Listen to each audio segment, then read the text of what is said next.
Bengali home kitchen আবার একটা দারুণ স্বাদের রেসিপিতে সবাইকে স্বাগত জানাই। আজকের রেসিপিটা চিতই পিঠা বা অনেকে এটাকে আঁচকে পিঠা বলে থাকে। চলুন দেখে নিই। আমি চালের গুঁড়ি নিয়েছি 500 গ্রামের মতো।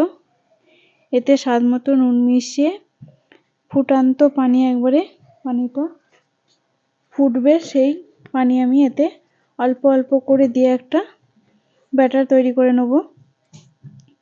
দেখে বুঝতেই পারছেন ব্যাটারটা কিন্তু খুব ঘনও নয় আবার একদম পাতলাও নয়, একটা মিডিয়াম সাইজের ব্যাটার। যেভাবে আমরা চপ বেগুনের বেসনের ব্যাটার তৈরি করি সেইভাবে আমি একটা বড় গ্যাসের চুলায় একটা মাটির তাওয়া বসিয়েছি। এরপরে দিয়ে দিলাম, মাটির তাওয়াটা ভালো করে একদম খড়িয়ে নিতে হবে। দেখুন 2 থেকে 3 মিনিটের মধ্যেই এই